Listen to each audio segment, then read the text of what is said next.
والسلام من لا نبي بعده وعلى آله وأصحابه أجمعين. أما بعد فإن خير الحديث كتاب الله وخير الهدي هدي محمد صلى الله عليه وسلم وشر الأمور محدثتها وكل محدثة بدعة وكل بدعة ضلالة وكل ضلالة في النار. أعوذ بالله من الشيطان الرجيم. بسم الله الرحمن الرحيم. يا أيها الذين آمنوا اتقوا الله حق تقاته ولا تموتن إلا وأنتم مسلمون. আল্লাহ সুবহানাহু ওয়া তাআলার দরবারে আমরা অসংখ্য শুকরিয়া আদায় করি, যেই মহান রব্বুল আলামিন আজকের দিন পর্যন্ত আমাদেরকে বাঁচিয়ে রেখেছেন, বলি আলহামদুলিল্লাহ। এই মাহফিলের এখানে যে মাহফিল হবে মানুষের কোশিশে কিন্তু এখানে আসার তৌফিক হয় নাই। আল্লাহ সুবহানাহু ওয়া তাআলা আমাদেরকে এই মাহফিলে, দিনের মাহফিলে, জান্নাতের মাহফিলে আসার বসার তৌফিক দান করেছেন। এজন্য একবার শুকরিয়া আদায় করি আলহামদুলিল্লাহ। এই দুনিয়ায় মানুষ সফলতা অর্জন করতে চায়, প্রত্যেকটা মানুষ সফলতা অর্জন করতে চায়। আমরা তো সাধারণত মনে করি যে কেউ যদি বাড়ি করতে পারলো, গাড়ি করতে পারলো, টাকা পয়সা করতে পারলো, সে মনে হয় সফল কাম, বড় চাকরি পাইলো নাকি? আমরা এটা মনে করি না সফল কামকে, যে ওই লোকটা খুব সফল হয়ে গেছে, বড় একটা চাকরি হয়েছে, জজ ব্যারিস্টার হয়েছে। হ্যাঁ, আসলে প্রকৃত সফল কামকে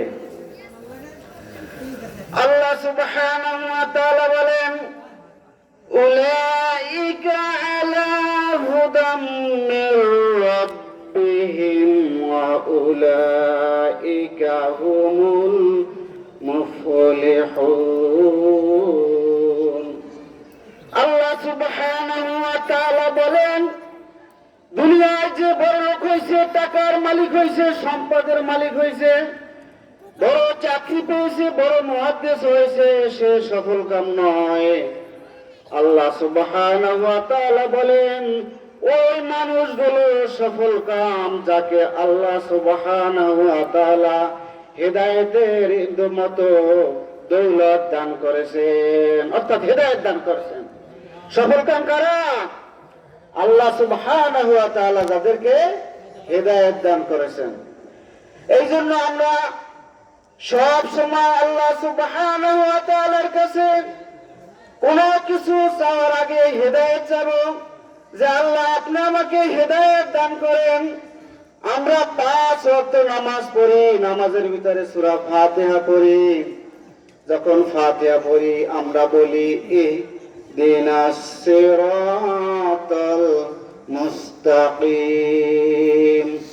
আমরা অর্থ জানি না হয়তো, এর অর্থ আল্লাহ আপনি আমাকে হেদায়েত দান করেন, আর সিরাতাল মুস্তাকিম উঠাই দেন, সরল সঠিক পথে আমাকে উঠাই দেন এবং হেদায়েত দান করেন। এই জন্য হেদায়েতটা হৃদয় থেকে চাইতে হবে। আপনি যখন হেদায়েত হৃদয় থেকে চাবেন, আল্লাহ সুবহানাহু ওয়া তাআলা আপনার হৃদয়ের ভিতরে হেদায়েতের নূর আপনার হৃদয়ের ভিতরে ঢেলে দিবেন। এই জন্য কি চাবো আমরা? সর্বপ্রথম হেদায়েত চাবো। যদি এই দুনিয়ায় অনেক সম্পদের মালিক হয়েছে, অনেক টাকার মালিক হয়েছে, অনেক সম্মানের মালিক হয়েছে, কিন্তু হেদায়েত নাই, মৃত্যুর সময় ঈমান নসিব হয় নাই, বেঈমান হয়ে মারা গেছে, এই লোকটার মতন কপাল পোড়া আর গরিব এই দুনিয়ায় আর একজনও নাই। আর যেই লোকটার 1% জমি নাই, দুনিয়ার কোনো মানুষ চেনে না, সম্মান নাই, কেউ সালাম দেয় না, কিন্তু লোকটার মৃত্যু ঈমানের সাথে হয়ে গেছে। সে ইমানের সাথে মারা গেছে, ওই লোকটা হইল সারা দুনিয়ার বাদশাহ হয়ে গেছে। কি বলেন? এই জন্য সব সময় হৃদয় থেকে আল্লাহ সুবহানাহু ওয়া তাআলার কাছে চাইবেন, আল্লাহ আপনি আমাকে হিদায়াত দান করেন আর ইমানের সাথে মওত দান করেন। ইমানের সাল্লাল্লাহু আলাইহি সাল্লাম সব সময় বলতেন খাতামা বিল খায়র, আল্লাহ আমার শেষ ভালো দান করেন, অর্থাৎ মৃত্যুর সময় ঈমান নসিব করেন। খাতামা বিল খায়র। একটা মানুষ সারা জীবন নামাজ পড়তে আছে, কিন্তু মৃত্যুর 6 মাস আগে সে হিদায়াত থেকে মাহরুম হয়ে গেছে, গুনার কাজ শুরু করছে, বেঈমান হয়ে মারা গেছে। সারা দুনিয়ার এই যে নামাজ রোজা সব বরবাদ হয়ে গেছে, কোনো লাভ হয় নাই, বেঈমান হয়ে মারা গেছে। এই কারণে এমন লোক আছে সারা জীবন গুনার কাজ করেছে, কিন্তু মৃত্যুর আগে এমন ভাবে তওবা করেছে, সারা দুনিয়ার সারা জীবনের যত নেকগুলা ছিল সবগুলা আর নেকে পরিপূর্ণ হয়ে গেছে, ইমানের সাথে মওত হয়ে গেছে, এই লোকটা সফল কাম হয়ে গেছে। এই জন্য আমি নামাজ পড়ি, গর্বের কিছু নাই, আমার এলেম আছে, আমার আমল আছে, আমার ইখলাস আছে, গর্বের কিছু নাই। আমি তো জানি না আমার মৃত্যুর ইমানের সাথে হবে কিনা আমি জানি না। এই জন্য নিজেকে মাটির সাথে মিলাই দেওয়া, আল মাউতু ক্বাবলাল মাউত। বিশ্বনবী বলেছেন তুমি মৃত্যুর আগে মরার আগে মরিয়া যাও, মরার আগে মরিয়া যাও। আমি কিছু, আমার যদি ইমান নসিব না হয় তাহলে তো আমার সব বাহাদুরি সব শেষ। এই জন্য বড় বড় যারা ওলামায়ে কেরাম আল্লাহর ওলিয়া তারা বলতেন আমি যে মৃত্যুর পরে আল্লাহ সুবহানাহু ওয়া তাআলা যতক্ষণ পর্যন্ত না দেখবো আল্লাহ আমাকে মাফ করে দিয়েছেন ততক্ষণ পর্যন্ত নিজেকে একটা শুয়োরের চেয়ে ভালো মনে করি না।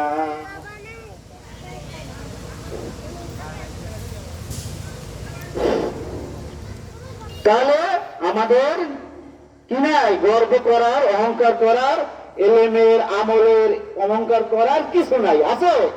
আমাদের অহংকার করার কিছু নাই। বিশ্বনবী সাল্লাল্লাহু আলাইহি সাল্লাম বলেছেন, হে সাহাবীরা তোমরা এই যে নামাজ পড়ো, রোজা রাখো, ইবাদত করো, এই ইবাদত দিয়ে জান্নাতে যেতে পারবে না। তো বলেন কি ইয়া রাসূলুল্লাহ, আমরা এত ইবাদত করি যে জান্নাতে যেতে পারবো না? সাহাবীরা প্রশ্ন করলেন, ইয়া রাসূলুল্লাহ আপনিও কি পারবেন না? না আমিও পারবো না। তাহলে কিভাবে আপনি জান্নাতে যাবেন? বিশ্বনবী তখন বললেন, আল্লাহ সুবহানাহু ওয়া তাআলার দয়া আর মায়ার চাদর দিয়া যতক্ষণ পর্যন্ত আমাকে ঘিরে না ফেলবে ততক্ষণ পর্যন্ত আমি নিজেও জান্নাতে যেতে পারবো না। বুখারী শরীফের হাদিস এটা। চিন্তা করেন। এই জন্য সব সময় তাওয়াক্কুল করবেন আল্লাহর উপরে, যে আল্লাহ আপনাকে ইমানের সাথে মৃত্যু দান করেন। আল্লাহ আপনি ইমানের সাথে অহংকার করা যাবে না, বিন্দু মাত্র অহংকার করা যাবে না। আর আমরা সারা জীবন তাহলে তো বলবেন যে আমরা কি ইবাদত করবো না? হ্যাঁ করব। আমরা ইবাদত করব আল্লাহ সুবহানাহু ওয়া তাআলার দয়া আর মায়া পাওয়ার জন্য।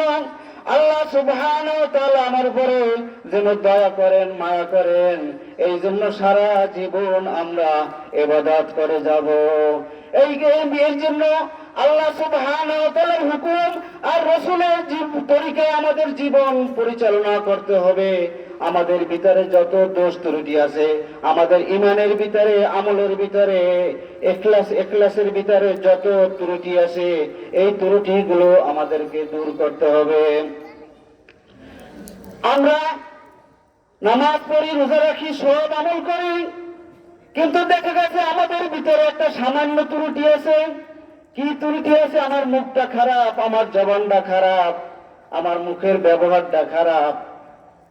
বিশ্বনবী সাল্লাল্লাহু আলাইহি সাল্লাম বলেছেন, ইন্না ফুলানাতান তাকুমুল লাইলা ওয়া তাসুমুন নাহারা ওয়া তাফআলু ওয়া তাসাদ্দাকু ওয়া তুজি জিরানাহা বিলিসানিহা।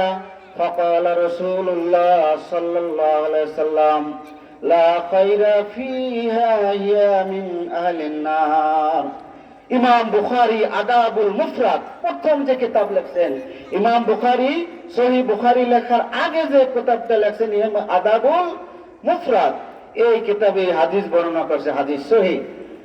এক সাহাবী বললেন, ইয়া রাসূলুল্লাহ, এক মহিলা সে তো তাকুমুল লাইলা, সে রাতে নামাজ পড়ে, ওয়াতাসুমুন নাহারা, দিনে রোজা রাখে, ওয়াতাফআলু, সে ভালো কাজ করে, ওয়াতাসাদ্দাকু, সে তো দান সদকা করে।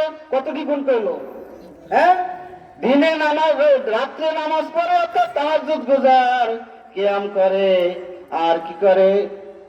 দিনে রোজা রাখে, আর কি করে? সে 5 ওয়াক্ত নামাজ পড়ে, ওয়াতাসাদ্দাকু, এবং সে খুব দান সদকা করে, ওয়াতুজিরানাহা বিলিসানিহা, শুধুমাত্র একটু দোষ হইল তার মুখ দ্বারা, তার জিহ্বা দ্বারা, তার লিসান দ্বারা প্রতিবেশীকে, মানুষকে কথার দ্বারা কষ্ট দিয়ে থাকে। ফাকালা রাসূলুল্লাহ সাল্লাল্লাহু আলাইহি ওয়াসাল্লাম, বিশ্বনবী বললেন, লা খায়রা ফিহা, এই মহিলা যে এত ভালো কাজ করে, এত নামাজ পড়ে, এত রোজা রাখে, এর ভিতরে কোনো কল্যাণ নাই। হিয়া মিন আহলিন নার, তার জায়গা জাহান্নামে। তার জায়গা কোথায়? জাহান্নামে। বিশ্বনবী বলেছেন। কিসের কারণে? মুখ দিয়ে কি করে? একটু খারাপ ব্যবহার করে মানুষের সাথে। কাজে আমরা কি মানুষের সাথে খারাপ ব্যবহার করব? আমরা মানুষের সাথে ভালো ব্যবহার করব। আল্লাহ সুবহানাহু ওয়া তাআলা বলেছেন, ওয়াকুলু লিন-নাসি হুসনা, তোমরা মানুষের সাথে সুন্দর করে আদবের সাথে কথা বলো। আদবের সাথে কথা বলতে হবে। বেয়াদব আল্লাহর রহমত থেকে মাহরুম হয়ে যায়। আমার এক ওস্তাদ একটাই বলছিল, বাবা আদম খাকে গন্ধম, জান্নাত में निकाला, আব্দুল খায়ের খাকে জরদম, কলকাতা বাসনে কালা। ছোটবেলা আমার একটা শের শুনাইছিল, আমার এখন মনে আছে, আজকে হঠাৎ মনে পড়ে গেল। অর্থাৎ কলকাতা বড় একটা মাদ্রাসায় একটা ছাত্র ছিল, খুব বিরিনি, আব্দুল খায়ের তার নাম ছিল। সে এত পড়া পারতো, সবক আদায় করতো। ওস্তাদ দেখবেন, ওস্তাদরা যদি যে ছাত্র সবক আদায় করতে পারে ভালো, তার একটু বেশি ভালোবাসে।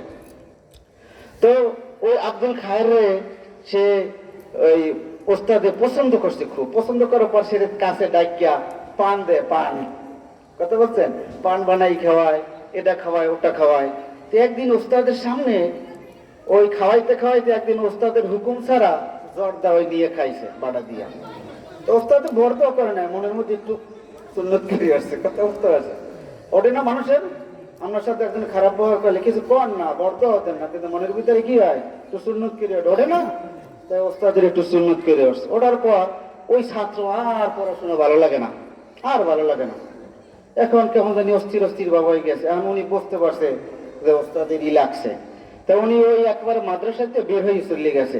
ওই সময় ওয়ালে লিখে আইছে, বাবা আদম খাকে গর্দম, জান্নাত में निकाला, আব্দুল খায়ের খাকে জরদম, কলকাতা বাসনে কালা। অর্থাৎ আদম আলাইহিস সালাম গন্ধম খাইয়া সে জান্নাত থেকে বের হয়ে গেছে, আর আমি উস্তাদের জর্দা বিনা হুকুমে খেয়ে আমি আজকে কলকাতার এই মাদ্রাসা থেকে আমি বের হয়ে গেলাম। যেন বেয়াদবি, মুরব্বীদের সাথে বেয়াদবি করা যাবে না। এজন্য আল্লাহ সুবহানাহু ওয়া তাআলা, ইসলাম এমন একটা জিনিস, আপনার জীবনে চলার জন্য যা কিছু প্রয়োজন সব দিয়ে দিয়েছেন। আমি যখন কোরআন পড়ি, কোরআনের ভিতরে একটা আয়াত আমার মনে পড়লো। আল্লাহ সুবহানাহু ওয়া তাআলা বলেন, ইয়া আইয়ুহাল্লাযীনা আমানু ইযা তাদায়ানতুম বিদাইনিন ইলা আজালিম মুসাম্মা ফাকতুবুহ। এই আয়াত আমি যখন লেনদেন করি, আপনাদেরকে একটু ওয়াজ করতেছি না, আপনাদের সাথে একটু মজাকার করতেছি, আপনাদের সন্তান, কথা বুঝতে পারছেন, আমি ওয়াজ করতেছি না আপনাদের সাথে। তো আমি যখন কোনো লেনদেন করি, লিখে রাখি, যখনই লিখে না রাখি আমার ব্রেনে এই আয়াতটা বাড়ি মারে যে আল্লাহ তাআলা বলছে তুমি যখন কোনো লেনদেন করো তখন লিখে রাখো, কথা বুঝতে পারছেন। তা এই লিখে রাখো এবং সাক্ষী রাখো, এটা কার হুকুম? আল্লাহর হুকুম। যদি আপনি কোনো লেনদেনের সময় আপনি লিখে না রাখেন, তাহলে এটা আল্লাহর হুকুম আপনি কি করলেন না, মানলেন না। তো আমি ওই আমার বাসা ভাড়া এই 15, 20, 30 বছর যা দিছি, 100 টাকা হোক, 500 টাকা হোক, সব লিখে রাখছি। তো মৌলভীবাজার থাকতে, আমি সিলেট মৌলভীবাজার দীর্ঘদিন ছিলাম। তো মৌলভীবাজার দীর্ঘদিন ছিলাম, তখন আমি কারেন্ট বিল দিছি, তো ওই মালিকের 2300 টাকা, কত বুঝতে পারছেন, 2300 টাকা লিখে দিছি, তার মনে নাই। সে কয় হুজুর আপনার তো কারেন্ট বিল দেন নাই। তা আমার খাতাটা বাইরে যাই, ওজন স্বাক্ষর টাক্ষর দেখাইছি। তখন আমার মাপ টাপ চাই একবারে সরি টরি বললে আমি বললাম আমি এই 10 বছর যে আল্লাহর হুকুম মানতে আছি তার ফজিলতটা আজকে পাইলাম। আজকে 2300 টাকা কোনো বড় না। সে হয়তো মনে মনে করে টাকাটা না দিয়েই হুজুরে বলছে দিয়েছি, আর আমি বললাম সে টাকাটা খাইয়েই মনে হয় ধারণা একটা হতো না, দুইজনের ভিতরে একটা অবিশ্বাস তৈরি হতো না। এইটা লিখে রাখার কারণে আল্লাহ তাআলা দেখাই দিয়েছেন। এই জন্য আপনি আল্লাহর হুকুম যত মানবেন, এই দুনিয়ার জীবনে আপনার জন্য চলা প্রত্যেকটা ক্ষেত্রে সহজ হয়ে যাবে। আপনার জীবনে যা কিছু দরকার আল্লাহ সুবহানাহু ওয়া তাআলা কুরআনুল কারীমে এবং নবীজির হাদিসে সব বর্ণনা করে দিয়েছেন। আমরা এই যে চার দোকানে আড্ডা মারি, গীবাত করি, শিকায়ত করি, আমরা একটা মানুষের গীবাত করি, ধারণা করলে কথা বলি, আমরা কোন মানুষের নিকট খারাপ ধারণা করতে পারি না। কেননা বিশ্ব নবী সাল্লাল্লাহু আলাইহি সাল্লাম বলেছেন, ইয়াকুমুজ জান্নাহ ফা ইন্নাজ জান্নাহ আকযাবুল হাদিস। ধারণা হলো সবচেয়ে মিথ্যা, ধারণা হলো সবচেয়ে মিথ্যা। তোমরা ধারণা থেকে দূরে থাকবে। আমরা অনেক সময় ধারণা করি অমুক লোকটা মনে হয় চোর, অমুক লোকটা মনে হয় ডাকাত, অমুক লোকটা মনে হয় গুন্ডা, অমুক লোকটা মনে হয় ভণ্ড, বলি না? কিন্তু আপনি যাকে ভণ্ড বলেন সে আল্লাহর ওলিও হইতে পারে, আর আপনি যাকে আল্লাহর ওলি বলেন সে আল্লাহর দুশমন হইতে পারে। আপনি জানেন না, আপনি ধারণা করে কোনো কথা বলতে পারেন না।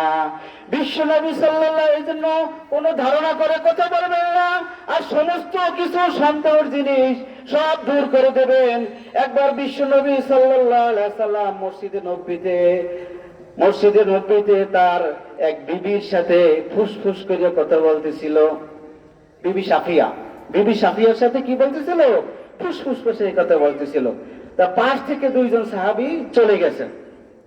বিশ্বনবী ডাক দিলেন, এই কে যাও, এদিকে আসো। ইয়া রাসূলুল্লাহ, আমি যাই, আমরা যাই।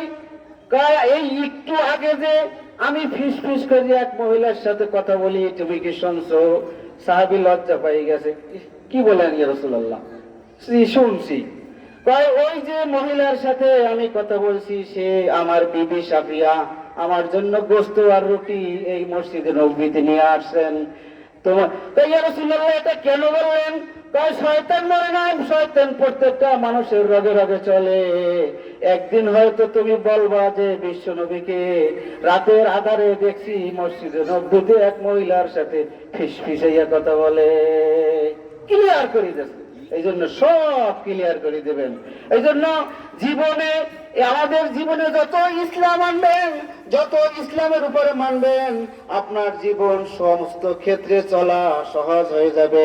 আপনি গীবাত করবেন না, দেখবেন শত্রু নাই। আমরা চার দোকানে বসে গীবাত শেখা শুরু করি, অমুকের এই দোষ, অমুকের এই দোষ, অমুকের এই দোষ, কথা শুরু হয়ে যায় না? অমুকে এইটা করছে, সমুকে এইটা করছে। এই গীবাত যে কত ভয়াবহ গুনাহ। আল গীবাতু আশাদ্দু মিনাল জিনা, গীবাত জিনার চেয়েও ভয়াবহ। আল্লাহ সুবহানাহু ওয়া তাআলা বলেন, ওয়ালিয়াগতাব বা'দুকুম বা'দান ইউহিব্বু আহাদুকুম আন ইয়াকুলা লাহমা আখিহি মাইতান ফাকারিতুমু। আল্লাহ বলেন, তোমরা যদি কারো গীবাত করো তাহলে তোমার মৃত্যু ভাইয়ের গোশত ভক্ষণ করলা। কিসের গোশত?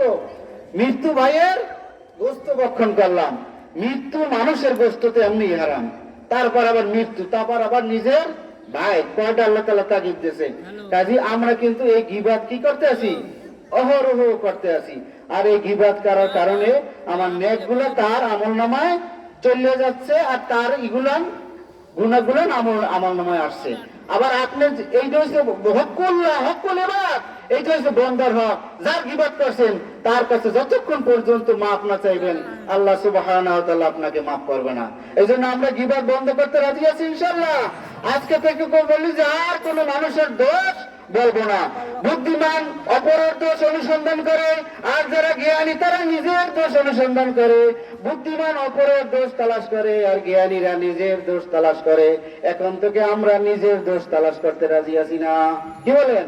সবচেয়ে আমাকে নিজেকে নিকৃষ্ট ভাবতে হবে, আমি খারাপ, আবার যে খারাপ কেউ নাই। জুনায়েদ বাগদাদি রাহিমাহুল্লাহ তার ওস্তাদে বলছিল যে জুনায়েদ, তোমাকে 1 মাস সময় দিলাম, তুমি এই 1 মাসের মধ্যে এই এলাকার ভিতরে সবচেয়ে যে নিকৃষ্ট মানুষ তার নাম ঠিকানা আমারে এনে দেবা, তার নাম ঠিকানাটা আমারে এনে দেবা। উনি যার কাছে যায় তার চেয়ে আমি খারাপ, উনি যার কাছে যায় তার চেয়ে আমি খারাপ।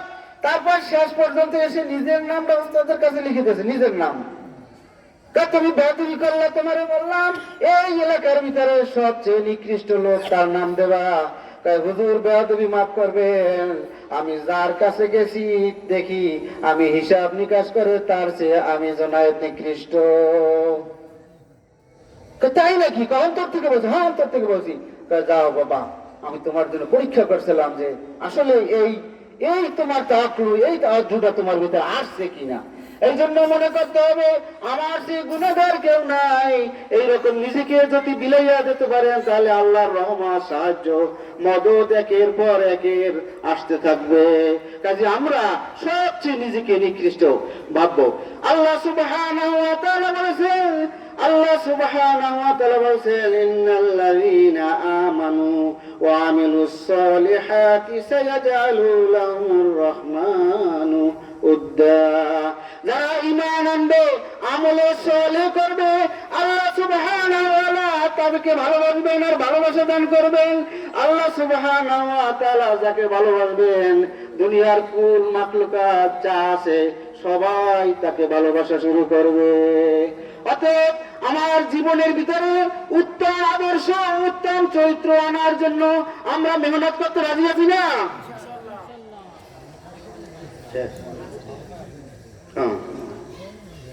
কাজে আমাদের ভিতরে যত খারাপ আছে, গীবাত করা, খারাপ ভাষা ব্যবহার করা, মানুষের সাথে দুশ্মনী করা, এগুলান আমাদের শরীর থেকে, আমাদেরই থেকে, আমাদের দেহ থেকে এগুলান সব একেবারে দূরীভূত করতে হবে। তাহলে আল্লাহ সুবহানাহু ওয়া তাআলা ভালোবাসা দান করবেন। আল্লাহ সুবহানাহু ওয়া তাআলা যখন ভালোবাসা দান করবেন, কুল মখলুকাতের সমস্ত মানুষ, পশু পাখি যা আছে সবাই আপনাকে অটোমেটিক ভালোবাসা শুরু করবে। অটো ভালোবাসা শুরু করবে। ভালোবাসার জন্য মেহনত লাগবে না, কোন মাখলুকাত সবাই দোয়া করবে, সবাই ভালোবাসবে ইনশাআল্লাহ। এই জন্য আল্লাহ সুবহানাহু ওয়া তাআলা আমাদেরকে ঈমান আর আমলের উপর ওঠার তৌফিক দান করুন। আল্লাহ সুবহানাহু ওয়া তাআলা আমাদের জীবনে যত ভুল ত্রুটি আছে সব ভুল ত্রুটিগুলো সংশোধন করার তৌফিক দান করুন। আল্লাহ আমাদেরকে ঈমান এবং ইখলাসের সাথে সমস্ত আমল করার তৌফিক দান করুন। আল্লাহ সুবহানাহু ওয়া তাআলা আমাদেরকে যা বলি আর শুনি আমল করার তৌফিক দান করুন। আল্লাহ সুবহানাহু ওয়া তাআলা আমাদেরকে খাতামা বিল খায়র, ঈমানের সাথে আপনারে আমাকে সকলকে যেন আল্লাহ তাআলা ঈমানের সাথে মওত দান করে। আমরা আজকে যারা একত্রিত হয়েছি, আল্লাহ যেন আমাদেরকে জান্নাতে আবার একত্রিত করে দেখা সাক্ষাৎ করার ব্যবস্থা করেন। আল্লাহ সুবহানাহু ওয়া তাআলা আমাদেরকে কবুল করেন। আমার জন্য দোয়া করবেন, আপনাদের জন্য দোয়া করি। কথায় ভুল ত্রুটি বেয়াদবি হইলে আল্লাহর রাস্তায় ক্ষমা করবেন। আসসালামু আলাইকুম ওয়া রাহমাতুল্লাহি ওয়া বারাকাতুহু।